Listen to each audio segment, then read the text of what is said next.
And now the big news, Nico, looks like the special one. José Mourinho is set to make his return to Portugal, as the newspapers suggest. Yeah, in Portugal, a bola runs with Lage despedido. Lage is out, and the star right in the middle, it says José Mourinho. He is the desired one to be the successor. It's derrota escandalosa, a scandalous defeat to Golazo. You can't beat Benfica and lose this way. They're 6th in the Primeira Liga. It's been a pretty rocky start for them. It could be a fairy tale return, though, couldn't it? By the way, how strange is this? Jose was sacked by Fenerbahce after they were eliminated by Benfica in their Champions League campaign, and now it looks like he could actually go to this team. Here is a look at the Special One's managerial career, which, let's not forget, started in Portugal at Benfica, and then he had that brief stint there before a contract dispute. He famously won 6 trophies, though, with Porto, including the big one that no one will forget, the Champions League.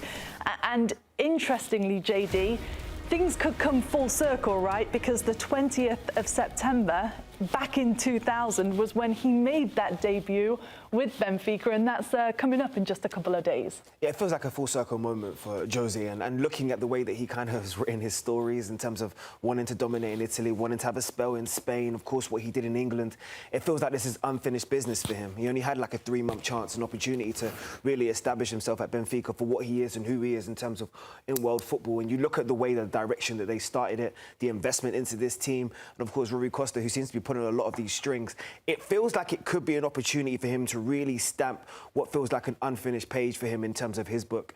And I don't want to put it out there because he is 62 now, but how many more club jobs has he got at this stage of his career? And if this is one that he could rewrite and make sure that he finishes up properly, it's going to be an opportunity I know he's going to grab with both hands. This is a guy, right, Jose Mourinho, that will go in the history books for sure. He'll be a guy that will be remembered as one of the best managers ever, best Portuguese manager, but one of the best in Europe, one of the best in the world in his time. So if you have an opportunity to get him, for sure, at that level, to play in Champions League football, I think they have a good squad. They're a team that always competes in the Champions League. I think it's actually a really good fit for Mourinho to come back and do a good job for him. He's coming home.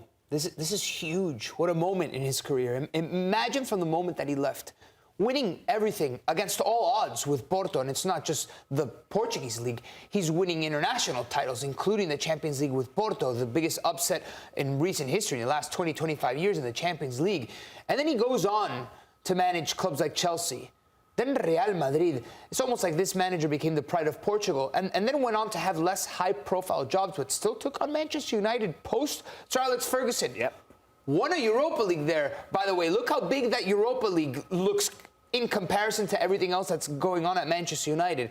And then obviously, the jobs haven't been as juicy, right? Regardless, like you say, Gro, he's going to be seen, I think, very controversial right now. Jose Mourinho, a lot of noise around him. But in hindsight, I think in 10, 15 years, we're going to be talking about, oh, remember Jose?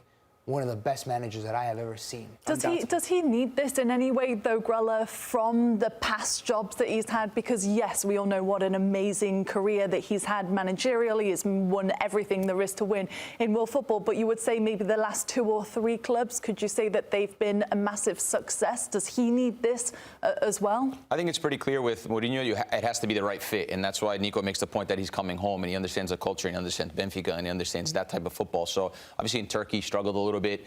At some of the places that he doesn't fit, he has such high expectations and such a high understanding, I think, of the game. So it has to be something that fits. Does he need it? Probably not. I mean, he's accomplished everything in the game. He's gone down as one of the most respected managers. But we look at Claudio Ranieri. Did he need to go to Leicester and do what he did? No. Did he need to go to Rome and save them last season? No. Does he need to be part of them now?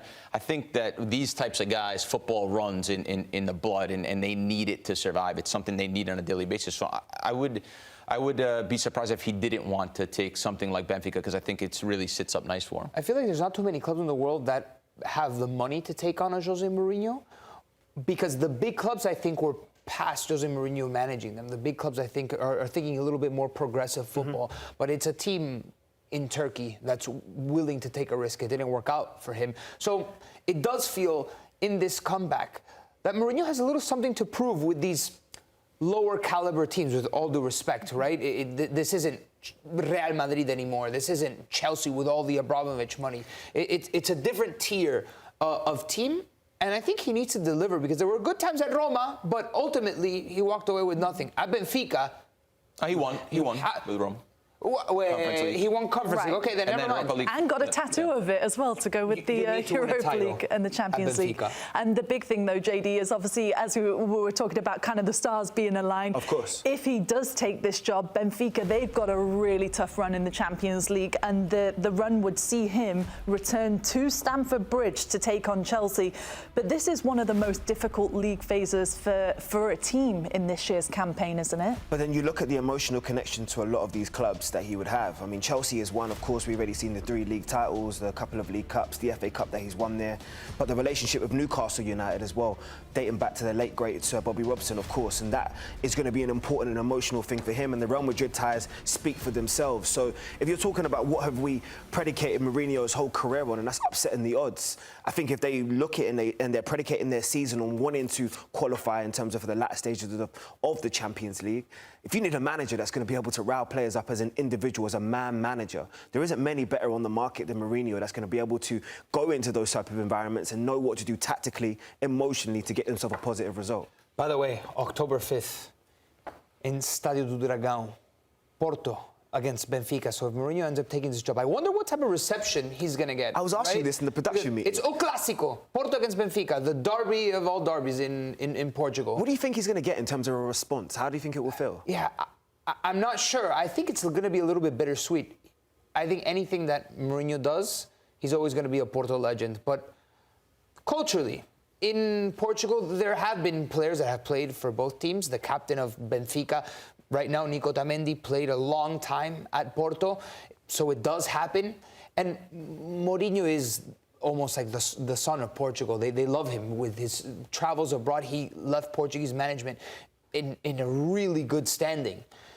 I don't know if it's going to be hostile, bittersweet, I would say. If I'm a Porto fan, I wouldn't hate Mourinho. I don't know, man, because sometimes, you know, the emotional connection, and we've seen legends go from one club to another. You are right in terms of those You think players. it's like treasonous But almost? it is, because you're embedded in our history, and then to go and accept another role, it's the same thing as Liverpool, Manchester United. You know, Michael Owen is a legend as far as Liverpool's eyes, but some Liverpool fans will never ever forgive him for putting on the Man United shirt. In Portugal, though, it's different because there's 3 teams that you can possibly go to. Mourinho's not going to go to another team in Portugal. It wouldn't make sense, right? So there's a little bit more mixing between those rivalries in Portugal than there is in England, where you have a plethora of teams. You have 8, 9 really top-level teams that you could choose from. So to answer your question, I don't know. I don't know if it's going to be seen as fully treasonous or if it's going to be seen as bittersweet. We'll get our answer in a couple of weeks' time if Mourinho does land this. Well, he's been around a lot, hasn't he? So even that game against Chelsea, you even mentioned that, and then Real Madrid as well. That'll be a bit of an emotional return from him.